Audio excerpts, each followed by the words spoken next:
में आ रहा है, क्योंकि हम एग्जिट पोल्स पर स्पेसिफिक कास्ट जो है उसको फैक्टर को हमने निकाला है, क्योंकि रिजल्ट्स पर और वो नंबर्स तो हम नीचे दिखाई रहे हैं, लगभग बहुत चर्चा उस पे हो गई। ये जो मंडल 2 बिफोर 2024 उसके एक लिटमस टेस्ट के तौर पर अगर हम राज्यों के चुनाव को देखें तो ओबीसी वोट बैंक अभी भी मोदी के साथ टिका दिख रहा है, बीजेपी के साथ, कमल के साथ। मैं शशि जी के साथ जाना चाहूंगा कि असर तो पड़ा होगा, लेकिन इतना असर शायद नहीं पड़ा कि अभी गेम चेंजर के रूप में हमें दिखाई पड़े। बाकी तो नतीजे आएंगे तब समझेंगे। लेकिन मैं दो तीन बातें कहना चाहूंगा। पहली बात, इस मुद्दे को कांग्रेस पार्टी उठा रही है, और कांग्रेस और इन तीनों राज्यों में जिनका आपने दिखाया कांग्रेस ही मुकाबले में है। यहाँ कोई ऐसी पार्टी मुकाबले में नहीं है जो पिछड़ों की पार्टी मानी जाती हो, समाजवादी पार्टी या बीएसपी या जनता दल। कांग्रेस पार्टी का रैंक एंड फाइल जो है इस मंडल पॉलिटिक्स से बिल्कुल अलग रहा है, अछूता रहा है, और वो नीचे तक जो है अभी इस मामले को नहीं ले जा पा रहा है। भले राहुल गांधी इसको उठा रहे हो, लेकिन कांग्रेस पार्टी के भीतर ही इसको लेकर के बड़ी दुविधा है रैंक एंड फाइल में नीचे।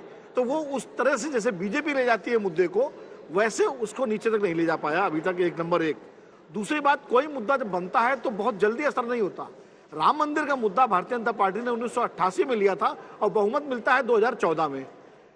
बीपी सिंह मंडल 1 लेकर के आए थे और लग रहा था कि जनता तो स्वीप कर जाएगा। राम मंदिर ने 14 में मोदी को जिताया। नहीं, राम मंदिर मैं कह रहा हूँ बहुमत बीजेपी को, मोदी को जिताया। राम मंदिर से मोदी की जीत की तुलना मुझे लगता है कि वो फिर विषयांतर हो जाएगा, वो विषयांतर हो जाएगा। इसलिए उस पर मैं कह रहा हूँ कि बीजेपी का जो सबसे कोर मुद्दा राम मंदिर है, उसकी मैं बात कर रहा हूँ। मंडल जो है वो वीपी सिंह ने लागू किया और वीपी सिंह चुनाव हार गए। वीपी सिंह की पार्टी जनता दल चुनाव हार गई 1991 में पूरी तरह से। कायदे से तो उनको पूरे बहुमत से 2/3 बहुमत से आना चाहिए था, लेकिन इसलिए मैं कह रहा हूं। और तीसरी बात जो है, जो शशि जी ने कही, बिल्कुल सहमत हूं। देखिए, जिस तरह हिंदुत्व की प्रयोगशाला गुजरात है, वैसे ही सामाजिक न्याय मंडल राजनीति की प्रयोगशाला बिहार है। बिहार उस पूरे मंदिर आंदोलन के दौर में भी बिहार जो है वो लालू यादव के साथ खड़ा था, क्योंकि वहां एक पिछड़े नेता के रूप में लालू यादव उभर करके सामने आ गए थे। आज मोदी जी सबसे बड़े ओबीसी नेता है, तो निश्चित रूप से अभी जो पिछड़ों का एक वो समर्थन है वो बीजेपी के साथ है। और बिहार का जो नौकरियों वाला मामला, अगर 75% नौकरियां दे दी नीतीश कुमार ने, तो वो एक मॉडल बनेगा मंडल 2 की राजनीति के लिए। अब कितना सफल होता है, कितना असफल होता है, वो अलग बात है।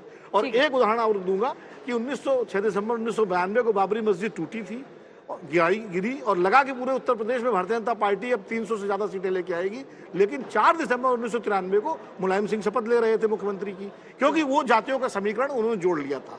तो इसमें जो है एकदम से कहना कि असर नहीं, लेकिन असर नहीं है, मैं मानता हूं, लेकिन इसके पीछे ये कारण मैं देखता हूं इसको इस रूप में। ठीक है अरविंद वाजपेयी जी, आपका इस पर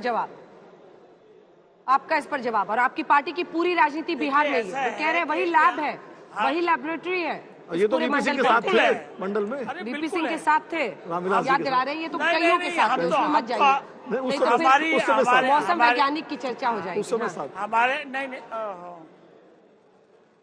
बोलिए हमारे नेता हमेशा से एक नारा दिया जाएगा करते थे, और वो नारा आज भी हम लोग कहते हैं और उसके समर्थन में खड़े हैं, जिसकी जितनी संख्या बारी उसकी इतनी हिस्सेदारी। लेकिन सवाल यहाँ ये आ गया है कि नारा वर्सेस काम, खाली नारे से बात होगी या काम को तोला जाएगा, सवाल ये। और सवाल दूसरा ये है कि अगर जातिगत जनगणना कर ली तो उसके बाद क्या, उसके बाद रिजर्वेशन, और रिजर्वेशन अगर आपने दे दिया, जैसे अभी नीतीश बाबू ने दिया 75%, ऐसे 11 राज्यों ने दिया है, किसी ने 75 दिया, किसी ने 65 दिया, किसी ने 70 दिया। 11 में से सिर्फ एक राज्य तमिलनाडु का बकायदा चल रहा है, और वो इसलिए चल रहा है क्योंकि उन्होंने शेड्यूल 9 में डलवा लिया था। अब शेड्यूल 9 में डालने के लिए केंद्र के पास पावर है, इसीलिए घुमा फिरा के नीतीश बाबू ने केंद्र सरकार को अपील करी है कि कृपया इसको भी शेड्यूल 9 में डालिए। अगर शेड्यूल 9 में डालना ही होगा तो मोदी जी भी राजनीति करते हैं, वो पूरे देश के प्रधानमंत्री हैं, पूरे देश में लागू करेंगे, एक राज्य में क्यों करेंगे। तीसरी बात यह है कि सुप्रीम कोर्ट बैठा हुआ है, जब बाकी राज्यों को रिजर्वेशन नहीं करने दिया तो नीतीश बाबू के उसमें कैसे आगे अलग से उनके लिए कोई प्रावधान निकल जाएगा। तो इसीलिए हम ये कहते हैं कि बार बार इस मुद्दे को उठाकर राजनीतिक वोट की खेती करना ये अब चलने वाली नहीं है, क्योंकि अब दूसरी तरफ काम करके दिखाने वाला आदमी आ गया। इसीलिए हमारे सीनियर पत्रकार बंधु इस बात को कह रहे हैं कि इतना असर नहीं दिख रहा, तो वो असर क्यों नहीं दिख रहा, उसका कारण है सामने, और इसी को जनता समझ रही है, इसीलिए वोट डाइवर्ट नहीं हो पा रहा। और कांग्रेस का तो ये शुरू से रहा है, जात पे न पात पे मोहर लगेगी हाथ पे, वो तो हमेशा से इसके खिलाफ रहे। तो अब अगर पाला बदलेंगे भी तो उसका उनको फायदा होने नहीं जा रहा किसी। ठीक है। अनुराग जी का इस पर कमेंट ले लेती हूँ, उसके बाद साबरा साहब आ रहे हैं। अनुराग जी देखिए, बड़ा सवाल ये है कि आप एक तरफ अगर मंडल पॉलिटिक्स को फिर से लॉन्च करना भी चाहते हैं, एक तो आरक्षण का मुद्दा जनता भी जानती है कि जाके सुप्रीम कोर्ट में कहीं ना कहीं अटक जाएगा और मामला शेड्यूल 9 पे जाकर टिकता है, वहां पर फिर आपको केंद्र सरकार की मदद होगी। दूसरी तरफ इस बार आपका मुकाबला सिर्फ कमंडल से नहीं है, इस बार आपका मुकाबला मोदी से है, मोदी के काम से है, मोदी की जो लोकप्रियता है बतौर प्रधानमंत्री नरेंद्र मोदी की, उस लोकप्रियता से भी मुकाबला है। वहां पर क्या मुकाबले में मंडल रीलॉन्च कमजोर पड़ रहा है?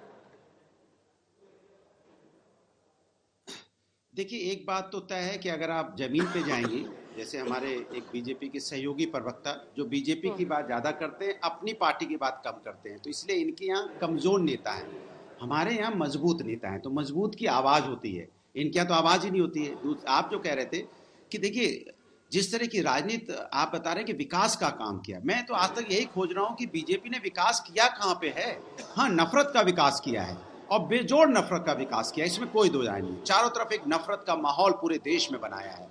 धर्म और जात की राजनीति को बढ़ावा देने वाली अगर कोई पार्टी है इस देश के अंदर में तो भारतीय जनता पार्टी है। ये पूरा देश जानता है। हो सकता है आजकल ना बोल पाता हो, कौन नहीं जानता धर्म की राजनीति कौन करता है, कौन नहीं जानता नफरत की राजनीति कौन करता है। विकास की राजनीति करते तो शायद आज इनकी हालत, अभी तो जाति की कौन करता है? पोल आ जाएगा जब 3 तारीख को, तो पता चल जाएगा कि ये जो।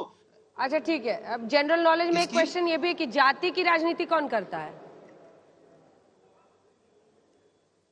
मैं कह रहा हूं ना, जाति और धर्म की राजनीति सिर्फ भारतीय जनता पार्टी करती है, उसके अलावा कोई नहीं करती। भारतीय जनता पार्टी, अपने प्रधानमंत्री जी मंच पे खड़े होकर बोलते थे मैं किस जात से आता हूं।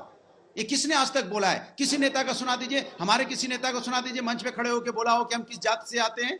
वोट मांगते समय किसी नेता ने कभी नहीं बोला। इसलिए मैंने बोला कि ये जो भारतीय जनता पार्टी है जो अपना गोल पोस्ट बदलती रहती है, जैसा जब उनको लगता है चुनाव हार रहे हैं, उनको लगता है चुनाव हार रहे हैं तो उसके हारने की एक नई चीज लेके आते हैं, अपनी ही बातों में अपनी बातों को खुद काटते रहते हैं। इसलिए मैं कह रहा हूं कि भारतीय जनता पार्टी ने समाज के अंदर में कभी भी विकास की राजनीति नहीं की। और जहां तक ये एक बात है, बार बार इस बात को आता है, आपने भी बोला कि 21 मेंबर एक ही दल से एक ही घर से थे। तो मैं आपसे पूछना चाहता हूं, मेरा सीधा सा सवाल है, आज जवाब भी दे दीजिएगा। कल्याण सिंह जी के घर में कितने लोग हैं? उनका बेटा है, बेटे का बेटा है, बहू है और उसका पोता भी है, और चारों लोग पॉलिटिक्स में, एक एमपी है, अरे एक अनुराग जी, एमएलए हम है, तो आपके शुभ चिंतक हैं, हमें तो आपकी चिंता सताती है। हम तो चाहते हैं कि एक दिन आप भी सीएम कैंडिडेट बने समाजवादी पार्टी से, आप भी पार्टी के अध्यक्ष बने। आपकी चिंता में बोला था, इतना पर्सनली क्यों ले रहे हैं? अरे सुन तो लीजिए ना, अब मेरी बात सुन लीजिए, 2 मिनट सुन लीजिए, 2 सेकंड, सबको मौका दिया, मुझे भी दे दीजिए। अनुराग ठाकुर जी के पिताजी चीफ मिनिस्टर, बेटा कैबिनेट मंत्री, दूसरा भाई बीसीसीआई में, और कोई मेंबर है तो बताइए। हम आपसे पूछना चाहता हूं, अपना दल में जो उनकी अपना दल की वो आपकी यहाँ मंत्री है कैबिनेट में, उनके पति वहां पे मंत्री है उत्तर प्रदेश में, और कोई है तो बताइए, वो भी बन जाता। नहीं है ना। अब सिंधिया की पूरी फैमिली देख लो आप, तो भारतीय जनता पार्टी की तो फैमिली है पूरी।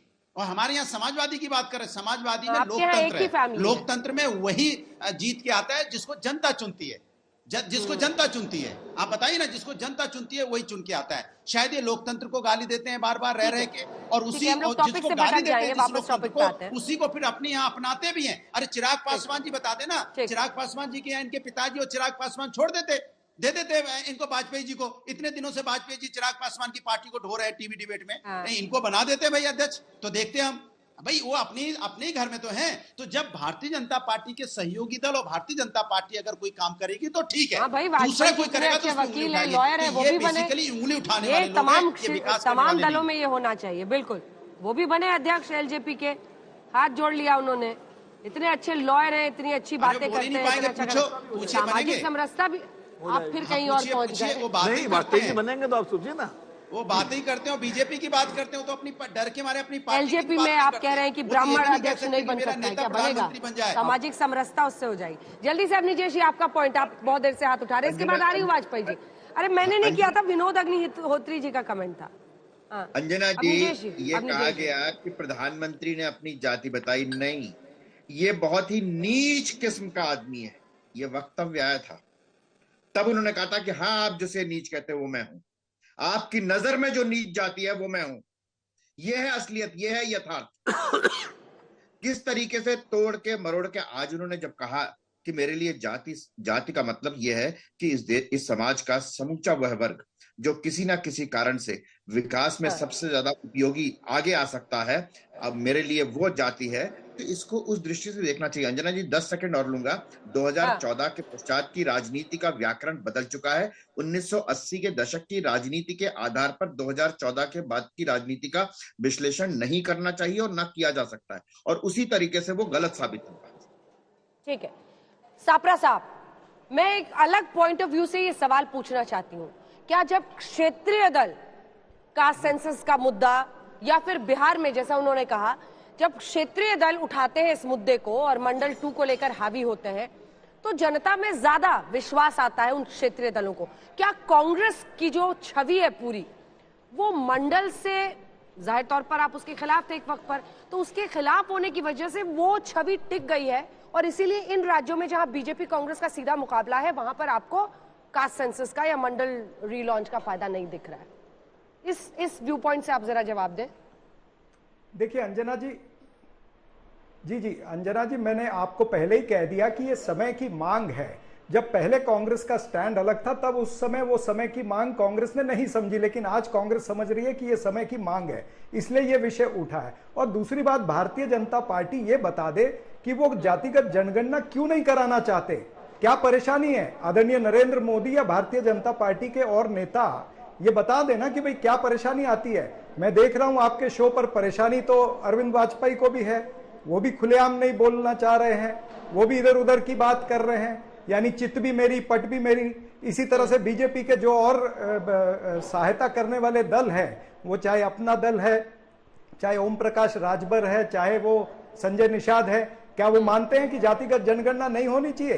बीजेपी तो खुलेआम कहती है कि हम कराने के लिए तैयार नहीं है। तो इनको भी सोचना पड़ेगा कि जातिगत जनगणना के साथ में खड़े होना या उसके विरुद्ध में खड़ा होना है। 2024 का जो चुनाव होगा उसमें अनेक मुद्दे होंगे, उसमें महंगाई, बेरोजगारी, आर्थिक विषमता, किसानों की समस्या, महिला उत्पीड़न, दलितों का उत्पीड़न, आदिवासियों का उत्पीड़न, ये तमाम सारे मुद्दे होंगे। लेकिन उसमें एक मुख्य मुद्दा जो होगा जातिगत जनगणना का भी होगा, ओपीएस का भी होगा। 2024 का चुनाव जो है वो एक विषय पर नहीं लड़ा जाएगा। जिस तरह से आप कह रहे हैं मंडल रीलॉन्च, तो मंडल रीलॉन्च नहीं मैं इसको कहूंगा, मैं कहूंगा कि ये समय की मांग है। और ये समय की मांग में बाकी के इशू में ये भी एक मुद्दा होगा।